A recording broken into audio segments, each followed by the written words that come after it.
What's up, everyone? This is another video for the Daily Dose of Mental Health. This is a later video. It's about 1 in the morning, but I today had a little bit on my mind that I wanted to get off my chest. These last couple of days, for whatever reason, I've been feeling more down and whatnot. And I like to think of kind of what has been causing these issues. Daily stressors, paying bills, whatever it may be. Also looking for a new job currently, right now. But I'm making this video to let you know that I'm making it because it's going to be alright at the end of the day.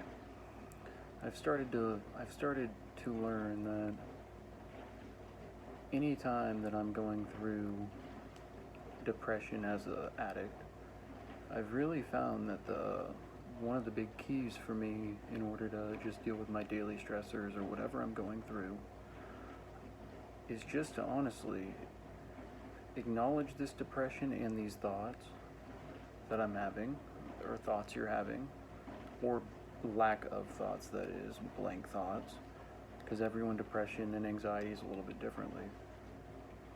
But one thing I will tell you that I've learned and I apply in these kind of situations of depression and anxiety attacks is to acknowledge whatever that thought or anxiousness or those negative feelings are. Acknowledge them and acknowledge them as thoughts. That's one of the biggest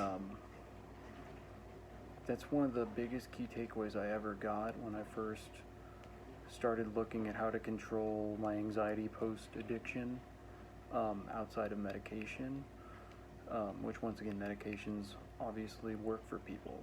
But, for some people I like, medications work, but also I like to explore other alternatives.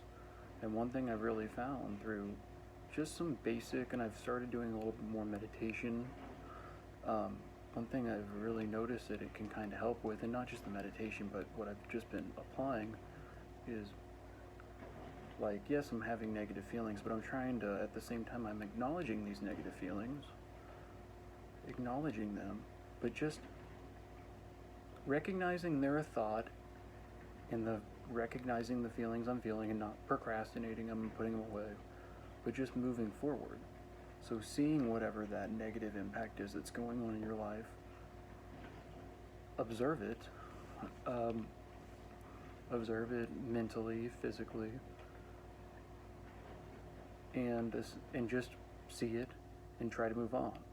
And I know that might sound kind of generic and like, but through this, and how I find this to make sense is honestly through some teachings of meditation, and just when you start not even meditating, but just really putting focus and notice on your breath. So if you're anxious, if you're hyperventilating, one thing that can really help bring that down, or if you're in a very stressful situation, or even depressed, there's a lot of depressive people that, yes, depressive people have flat effects, but also a lot of depressed people can get very bad anxiety. It kind of is a dual effect with it.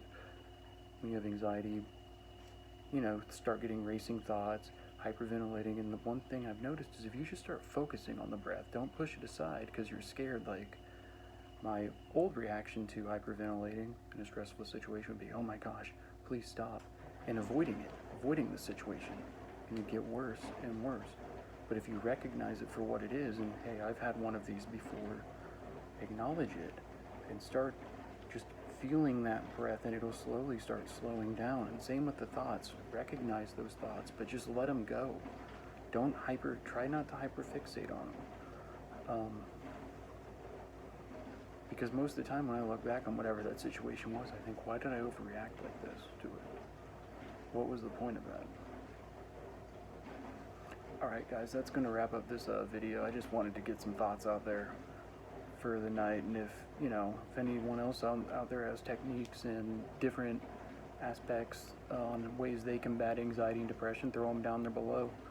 But yeah, that's your daily dose of mental health. Just a quick video. Peace out, y'all. Love y'all. Bye.